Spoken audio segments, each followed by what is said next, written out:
you can imagine, there were a lot of cheers, but this is a very muted celebration here.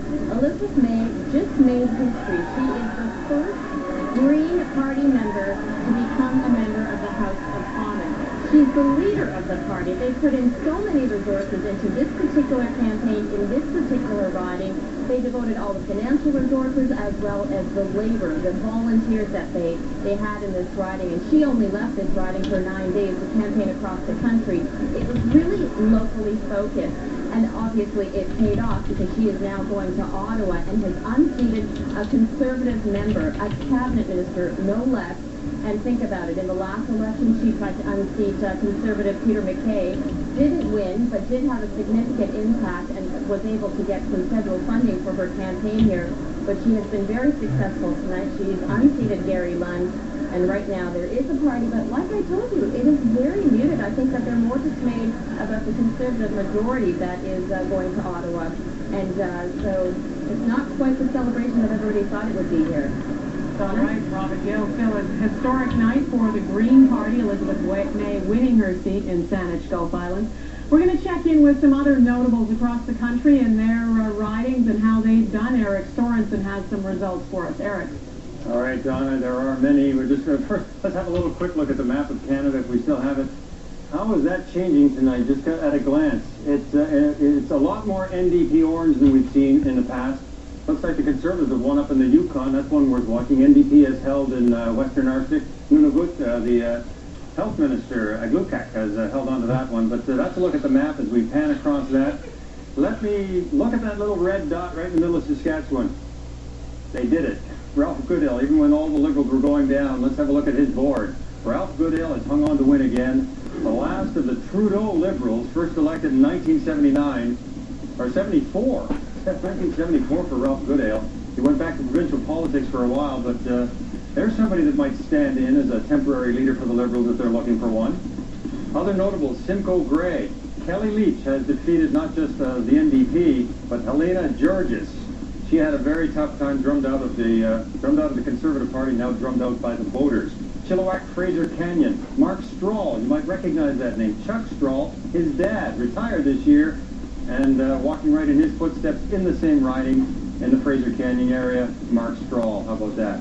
Markham Unionville, one Liberal who did hang on in the GTA, John McCallum, former Royal Bank economist, beating all comers. He won by 25% last time. This time he won by only 3%. So even where the Liberals have won some races, they were very close. If we have anything else you want to see right now, I'm ready to start with them. All right, Donna, back to you. All right, thanks, Eric. We're going to go back over to Saanich Gulf Islands for Elizabeth May's victory speech.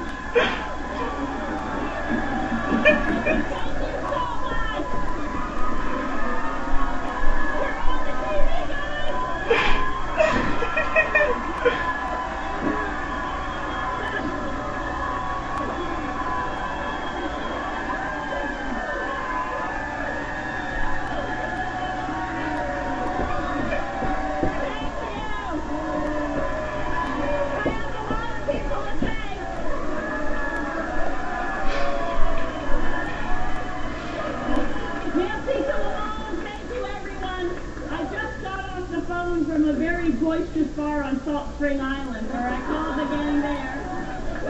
And I want to thank all of you from the bottom of my heart. Marilyn Rediva was up here earlier, our volunteer coordinator, herself a volunteer, coordinating the work,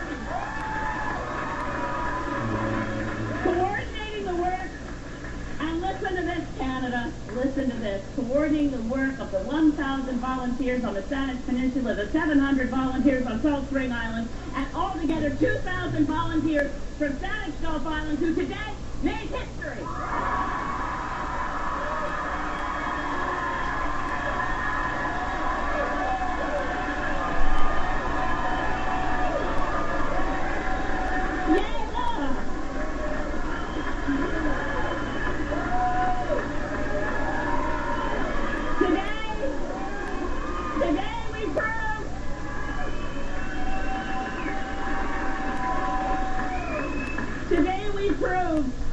Today we proved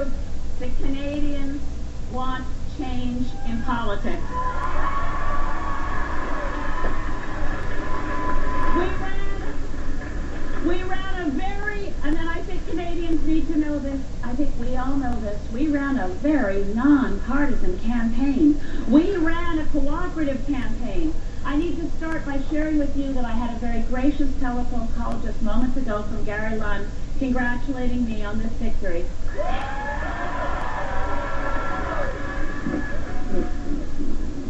And history for the Green Party, electing their leader, Elizabeth May, the first Green Party member to be elected in Canada. We are now going to go over to Carolyn Jarvis and Daryl Bricker. Our huge exit poll that we have, more than 35,000 Canadians. We asked them what they wanted as the outcome of this election, to be a majority or a minority government. Well, we know the answer in terms of votes. What did we find out, Carolyn? Well, we wanted to know from Canadians who voted today how they were feeling, what their appetite was for change, and whether or not tomorrow morning they'll wake up happy. And what did they say? Well, actually, 56% of Canadians say that they'll be waking up happy because they wanted to have a majority government. And they got that indeed. And what was driving them when they were heading to the polls? We talked a lot about voter fatigue. And so one of the questions we asked them was, I hope somebody wins a majority so I don't have to have another election for a while. Well, as we saw with the NDP vote, there was a fair amount of anger behind that. For the Tory vote, it was really a certain group of people who were saying, I want stable government. I don't want to have to go to the polls again for a while. So they were voting for not having to go to the polls for a while. And tally this up on the left side of the screen here. That's 64. Upwards of 60% of people who agree with the statement. I just don't want another election. Correct. And when we're talking about Stephen Harper, does he deserve to be reelected? Obviously, we sent him back for a very strong mandate and a very solid majority. Look at these numbers. Well, the way the Canadian system works, you don't have to have a majority of the votes in order to win a majority of the seats. And we see here that 45% of the population actually did say to us, you know what, come to think of it, Stephen Harper does deserve to be reelected. Donna, we have yet to hear from Stephen Harper tonight, but he's probably very happy also.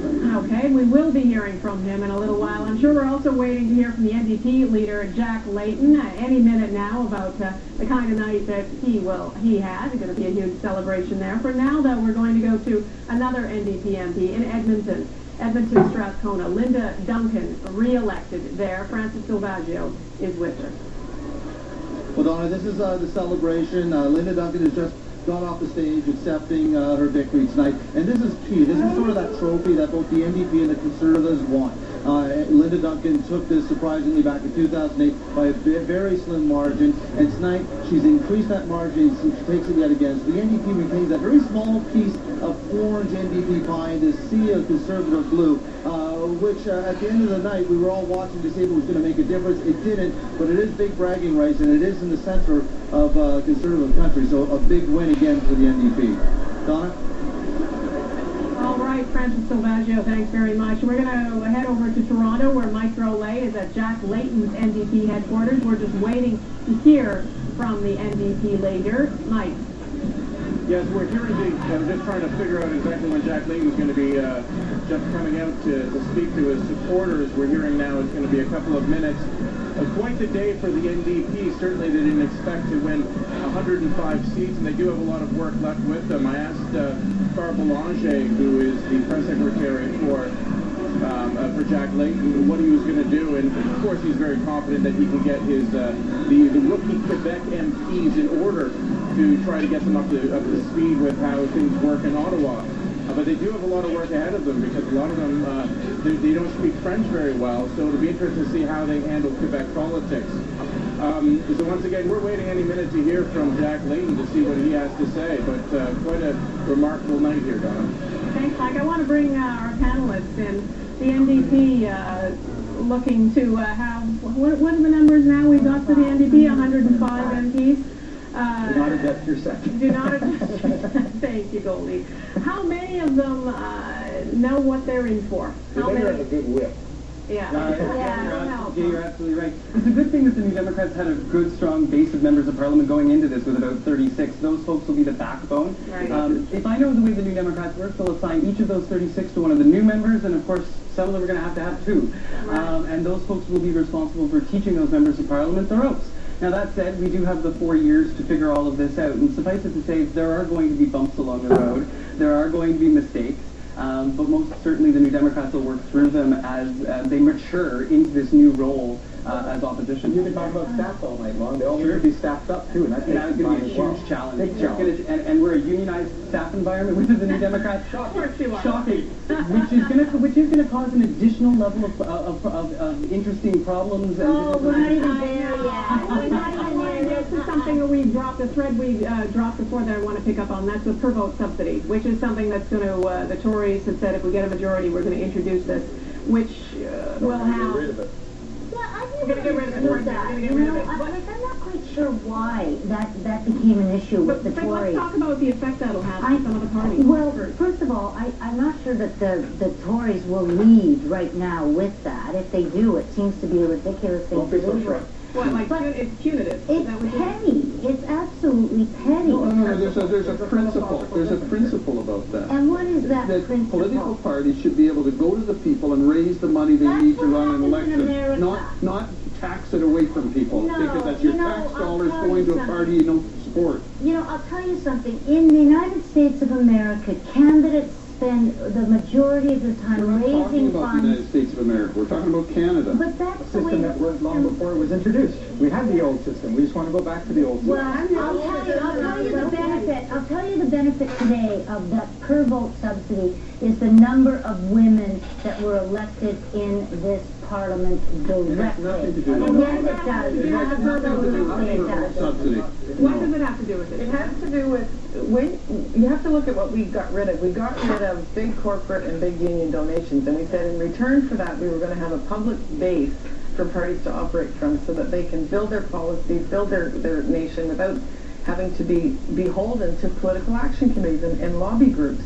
And in the United States, they have that problem because they have most of their monies, they have to start raising in the millions of dollars through political action committees, so it's very difficult to have policy just built for the ordinary person, and that was the quid pro quo. So we did get rid of big corporate and union donations, and we created a public climate, which has actually worked very well for all the parties. If Elizabeth May is there today... for the Bloc Quebec Bloc. They were subsidized. Okay, but you can't use that argument Well, not now. I understand that. I know. But the point is that the system is not the system that I think that we were accustomed to, which is money follows message. Political parties should be no different than businesses. You need to have a message. Business and labor put $25,000 donations on the table. You can reform that piece. And we did. But it was reduced. It was reduced. There was limits. There's limits in Canada. It's not like the United States. There's limits in Canada. Exactly. It is very different because of the legislation that we brought in. It's been legislation. I want to bring in, while we wait for NDP leader Jacques Layton to speak, I want to bring in Jacques Bourbeau, who is in Calgary at Stephen Harper's headquarters. What are you hearing from strategists there, from people around you, Jacques? Well, certainly I think the people here are ecstatic that they finally won a majority government. And Donna, one of the things I'm going to be looking for is that, of course, the Conservatives have lost some cabinet ministers. So what are they going to do with that? Because one of the things I've noticed since Stephen Harper has been in power is that he has not, he's really not demoted many people from his cabinet or promoted people in. When we have cabinet shuffles, it's really just moving the deck chairs around a little bit. So for me, one of the things to watch for once Stephen Harper gets back to Ottawa is what is he going to do with his cabinet? How much, how many new faces we see in that cabinet? He's lost Lawrence Cannon, for one. That's a big one. Absolutely. And the other dynamic I think is going to be interesting with the NDP now as official opposition is I think there's going to be more of a stark ideological divide between the government and the official opposition. And also a thing to watch for is all those new Quebec, NDP MPs from Quebec. How much are they going to push Jack Layton to start demanding some movement on the constitutional file and other things that Layton was talking about during the campaign? So for Stephen Harper, it's going to be a different experience because he's going to be facing a party, an official opposition that I think is going to have a very different lines of attack than the Liberals did. Goldie, what do you make of that? I think we haven't talked much about the dynamic between Mr. Harper and Mr. Layton. I think it's an area in which... What is the dynamic? What's their relationship like? You've heard they have a very good relationship. Do they? It's not well known, but I know that they meet quite often and have a beer? It's a good relationship. It's cordial, but the dynamic... I don't think they have a beer. But they have a better relationship than Michael Ignatius and Stephen Harper. And certainly a better relationship than is known in the public. And what's the basis of that? Trust. Well, I think that, you know, it comes right back to where we started originally on this whole discussion about the need in minority parliaments to